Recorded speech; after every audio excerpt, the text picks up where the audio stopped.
감정은 삶에 의미를 부여한다. 삶을 채우는 것은 감정이다. 나이가 들면 관계의 변화를 겪게 된다. 여러 이유로 관계를 맺는 사람의 수가 줄어들어 고립감을 느끼기 쉽고 주변 사람들과 더욱 깊은 정서적 경험을 원하게 된다. 주변 사람과의 갈등을 해소하고 좋은 관계를 유지하는 것은 삶의 질과 만족도를 결정하는 중요한 요소로 작용한다. 이때 관계의 질은 감정에 의해 결정된다. 갈등의 중심에는 감정이 있으며 그 갈등을 해결하는 핵심은 감정의 소통이다. 따라서 좋은 관계를 유지하기 위해서는 나와 타인의 감정, 그리고 그 감정을 어떻게 소통할 것인지에 대해 깊이 이해해야 한다. 감정은 삶에 의미를 부여한다. 비록 지나온 삶이 아쉽고 후회가 되더라도 이제는 돌릴 수도 수정할 수도 없는 것이 인생이다. 연필로 쓴 편지처럼 삶의 기록을 지우거나 수정할 수는 없지만 그것에 대한 정서적 평가는 달라질 수 있다. 이를 통해 자신의 삶을 인정하고 수용할 수 있게 되며 앞으로 남은 시간을 어떻게 살아갈 것인지에 대한 방향을 설정할 수 있다. 마음 공부에서 가장 핵심적인 요소는 감정이다. 많은 사람들이 감정을 잘 알지 못하며 나이와 상관없이 감정을 다루는 데 서툴다. 그러나 자동차 운전을 배우듯 감정을 배우고 연습한다면 이전보다 능숙하고 세련되게 감정을 다룰 수 있게 될 것이다. 노년의 건강한 삶을 위해서 근력 운동에 시간과 정성을 들이는 만큼의 관심을 마음과 감정을 배우는 데 쏟는다면 감정의 성장뿐 아니라 관계의 성장, 그리고 나 자신의 삶을 수용하는 보람 있는 결실을 볼 수 있다. 인간은 태어나서 죽음에 이르는 한평생이라는 시간을 살아간다. 사람들은 자신에게 주어진 이 시간을 무엇으로 채우며 살아갈까? 보통 뭔가를 이루고 무엇이 되는 것과 같은 성취로 채운다고 생각한다. 감정은 우리가 살아가면서 만나는 사람들, 경험하는 시간에 특별한 의미를 부여한다. 우리가 성취하는 명예, 지위, 성공이 의미 있는 것은 그것이 주는 기쁨, 희열, 슬픔, 흥분 등과 같은 특별한 감정 때문이다.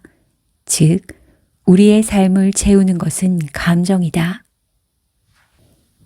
감정은 신호등이다.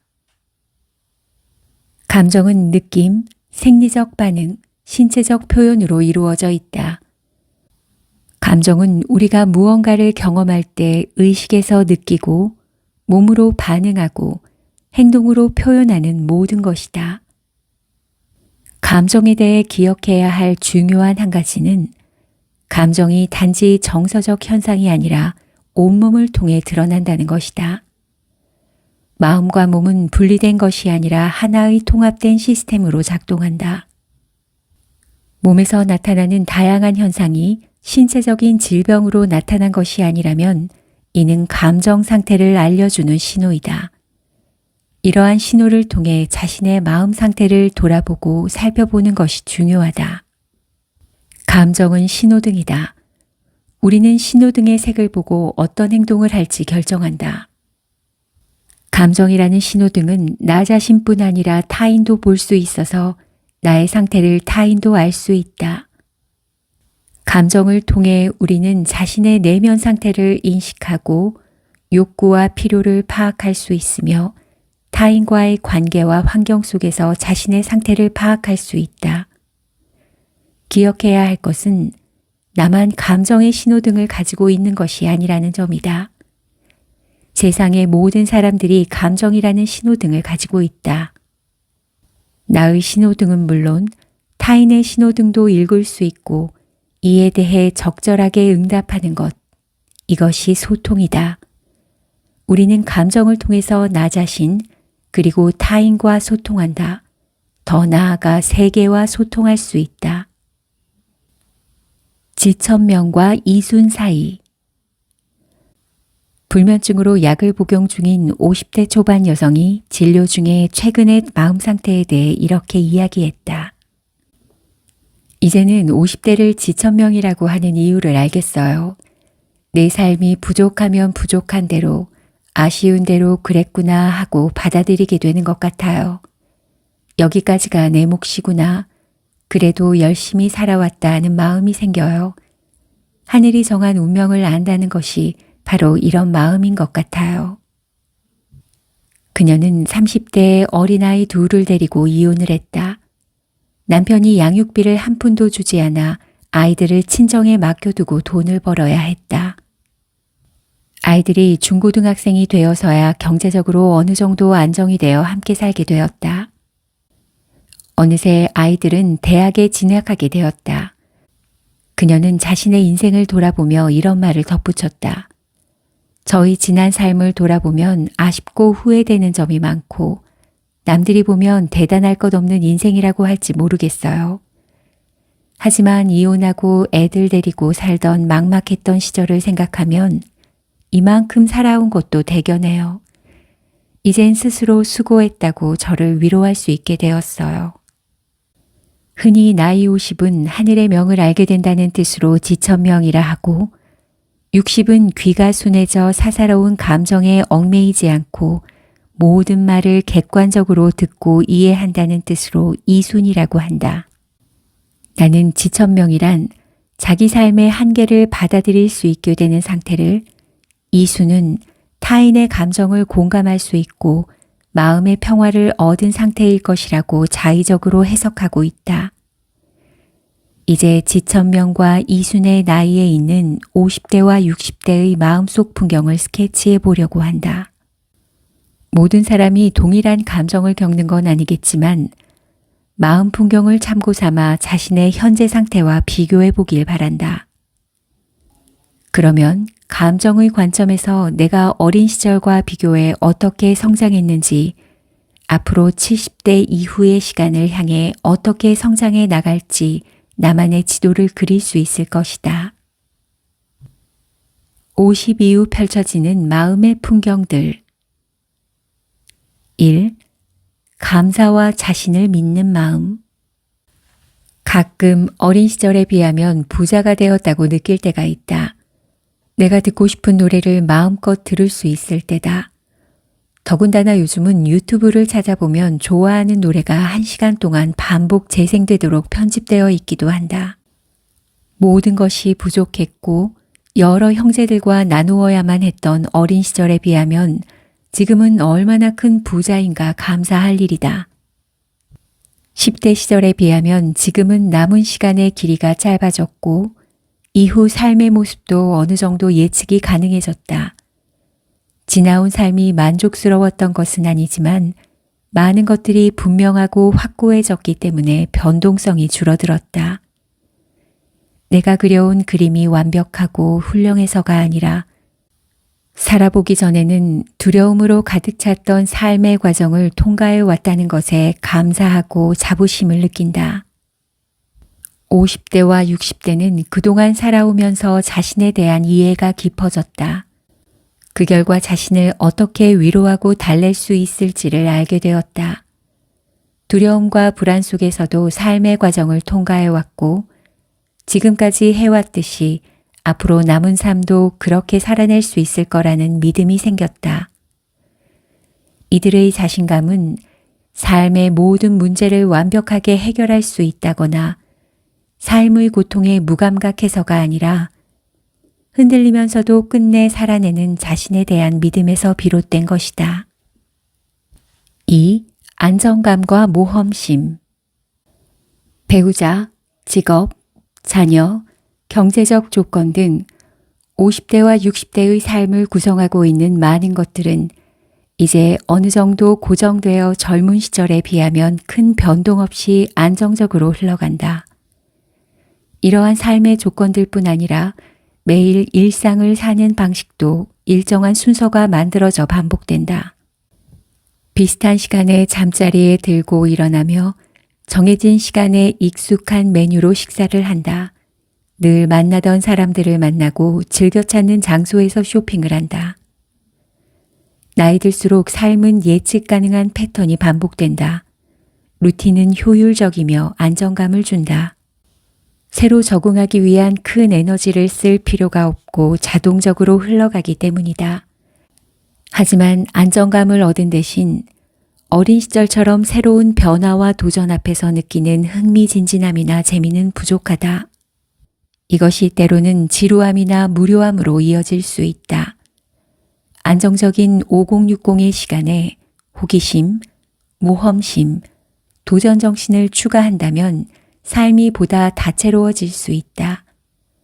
모험이나 도전이 현재의 삶을 뒤흔들 정도로 대단한 것일 필요는 없다. 변화하는 세상의 흐름에 올라타 보는 것, 새로운 문물을 받아들이고 이용해 보는 것, 취미를 개발하기 위해서 모임에 나가보는 것 등 현재 나의 삶을 유지하면서 흥미와 새로움이라는 양념을 추가할 수 있는 방법은 많다. 3. 후회와 희망. 잠시 물러나 바라본 내 삶의 그림이 아름답지만은 않을 것이다. 당연히 수많은 실수와 잘못이 기록되어 있다. 지금 알고 있는 것을 그때도 알았더라면 삶이 얼마나 달라졌을까? 자신의 삶을 돌아보며 후회와 아쉬움을 느낀다. 젊은 시절 건강관리에 좀 더 신경을 쓸 걸. 그때 꿈을 쫓을 걸. 부모가 원하는 삶을 살며 시간을 낭비했구나. 내 삶은 너무 밋밋해. 그 나이에 할 수 있었던 여러 가지 경험들을 더 많이 해볼 걸. 다른 사람하고 결혼했으면 지금 훨씬 행복했을 거야. 돈을 아껴 쓰고 저축을 많이 할 걸. 부모님 돌아가시기 전에 더 자주 찾아뵙고 사랑한다고 감사한다고 표현할 걸. 후회의 내용은 수없이 많다. 이러한 후회와 아쉬움은 누구에게나 있을 수 있는 자연스러운 감정이다.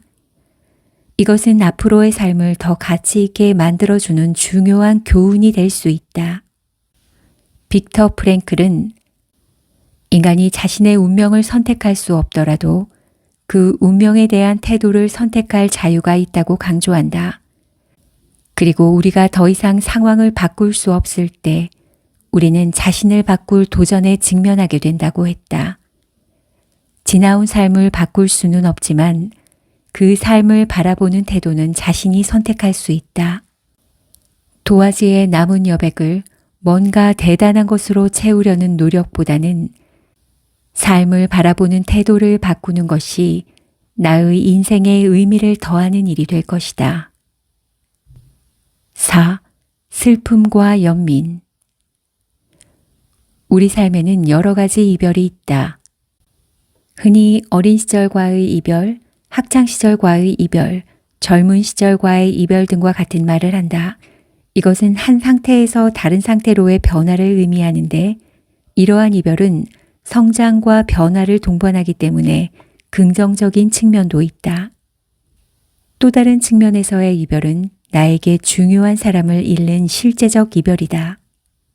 특히 죽음으로 인한 이별은 영원히 돌이킬 수 없기에 가장 슬픈 이별이다. 그 사람과의 모든 추억과 미래의 가능성을 잃기 때문에 감당하기 어려운 상실감을 준다. 나이 들수록 죽음으로 인해 이별을 더 자주 경험하게 된다. 윤동주 시인은 서시에서 별을 노래하는 마음으로 모든 죽어가는 것들을 사랑해야지라고 했다. 우리는 사랑하는 사람의 죽음을 경험하며 인간 존재와 모든 관계는 죽음으로 끝나는 유한한 것임을 더욱 절감하게 된다. 그리고 이러한 슬픔은 시의 구절처럼 연민과 자비, 용서와 화해로 이어진다. 50 이후 겪는 죽음의 경험, 슬픔, 연민, 자비, 그리고 용서는 인간의 마지막 단계를 더욱 의미 있게 만드는 중요한 요소들이다. 이것은 개인의 내적 성장과 더불어 타인과의 관계를 깊이 있게 만들며 남은 시간을 더 가치 있게 만들어주는 중요한 역할을 한다. 5. 불안과 자기 위로. 자신이 어떤 삶을 살게 될지 미리 안다면 아직 오지 않은 시간에 대해서 불안을 느끼지 않을 것이다. 미래의 시간은 미리 살아본 적 없기 때문에 불확실함으로 가득 차 있어 우리를 더욱 불안하게 한다. 어느 누구에게도 인생이라는 드라마는 재방송도 예고편도 없기 때문이다.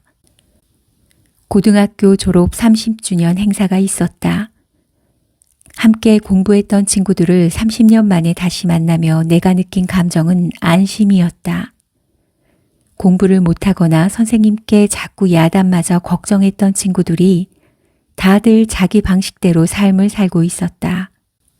30주년 기념행사는 50대의 내가 10대 시절의 나를 만나 삶이 불안하고 두렵기만 한 것은 아니라고 위로를 건네는 시간이었다. 10대 시절 품었던 인생은 무엇일까? 나는 왜 살아야 하는 걸까? 같은 불안한 질문에 시간이 답을 주었듯이 앞으로 다가올 30년을 바라보는 불안에 대한 해답 역시 시간이 알려줄 거라는 것을 알게 되었다. 감정은 성장한다. 감정이 성장하면서 우리는 자신이 느끼는 감정을 더 편안하게 받아들일 수 있게 된다.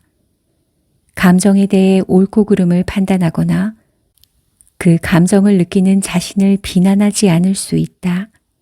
감정을 있는 그대로 받아들이며 더 이상 그것을 억누르거나 부정하지 않는다. 다시 말해서 감정과 자신을 동일시하지 않게 된다. 감정과 자신을 분리해서 바라보고 마음속에 어떤 감정이든 일어날 수 있음을 이해하게 되며 그 감정이 곧 나 자신을 정의하는 것이 아니라는 것을 알게 된다.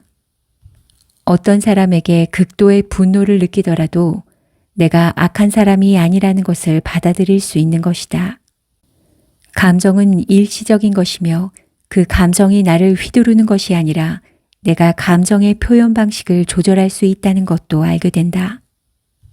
감정 성장의 핵심은 공감이다. 감정적으로 성숙해지고 공감 능력을 키우는 것은 중년 이후 삶에서 더욱 중요한 요소로 작용하며 이를 통해 보다 의미 있고 충만한 삶을 만들어갈 수 있다.